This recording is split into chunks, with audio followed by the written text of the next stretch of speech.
Assalamualaikum semuanya. Saya perwakilan dari kelompok 2. Di sini saya akan melakukan observasi lapangan di Saestu 57. Mari kita simak video selanjutnya.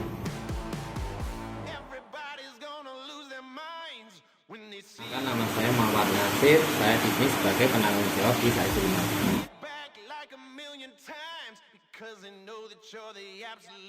Asal-usul memulai usaha ini. Asal-usul ya. Dulu kan minat dengan kaos-kaos brand, terus sering ikut musik, event-event musik, kemudian tiba-tiba terinspirasi untuk bikin sendiri.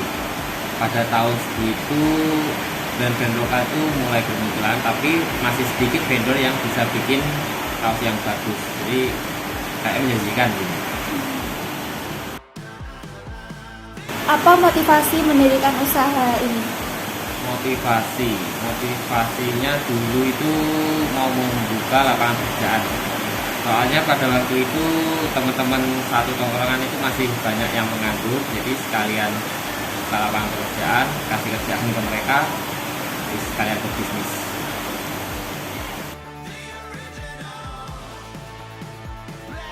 Saat ini kan masih dalam masa pandemi.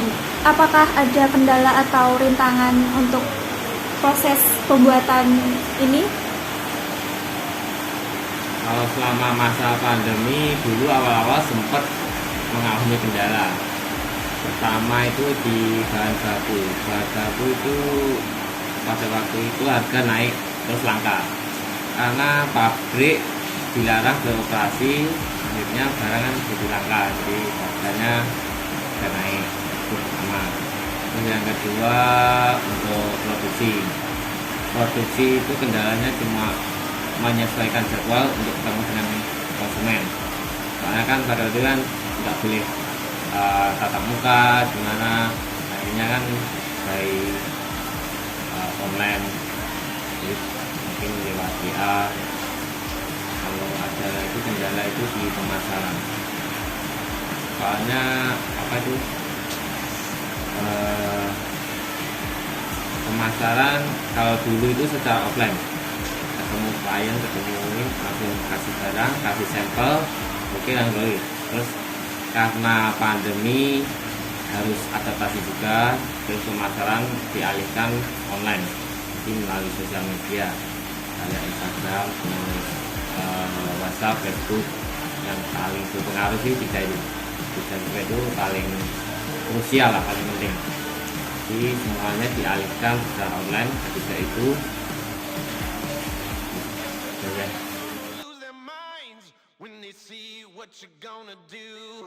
Untuk penetapan harga bagaimana?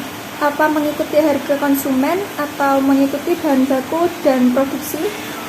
Untuk penetapan harga kita nggak mengikuti konsumen, karena kalau ikut konsumen pasti maunya kan harga murah. Nah, kalau ikut harga murah, produksi kan vendor kan nggak dapat apa-apa. Jadi untuk penetapan harga itu berdasarkan harga bahan baku sama produksi. Nah, biaya yang dikeluarkan nanti dihitung lagi ketemu sama HPP-nya. Apakah ada perbedaan omset sebelum pandemi dan sesudah pandemi? Kalau perbedaan omset tentunya ada. Sebelum pandemi itu mungkin omset per bulan itu sekitar 70-80 juta itu bisa. Terus masuk masa pandemi itu turun sekitar 20-30 juta. Terus alhamdulillah sekarang itu sudah mulai membaik.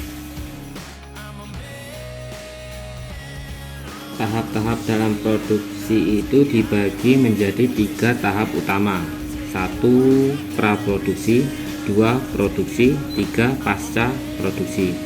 Yang pertama praproduksi itu tentunya meliputi desain afdruk dan mengoleskan obat. Yang pertama itu desain.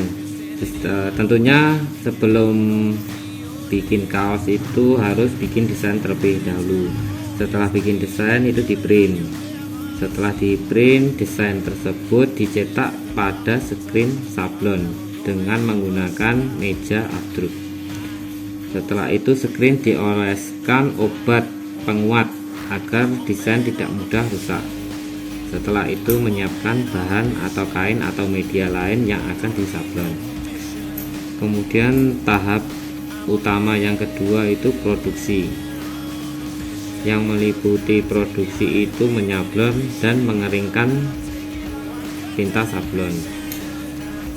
Setelah disablon bahan atau media, kalau menggunakan kain itu segera dijahit, kalau sablon gelas itu langsung dikeringkan aja sudah cukup.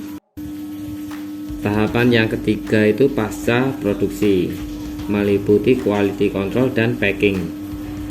Quality control itu mengecek setiap kaos yang sudah jadi apakah cacat atau tidak. Kalau ada yang cacat maka akan di reject. Terus yang kedua tadi packing. Packing itu mengemas kaos sesuai pesanan.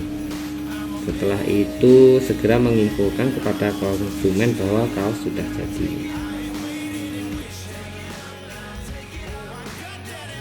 Sekian laporan observasi dari kelompok kami. Saya selaku perwakilan dari kelompok 2 mengucapkan minta maaf apabila ada kesalahan.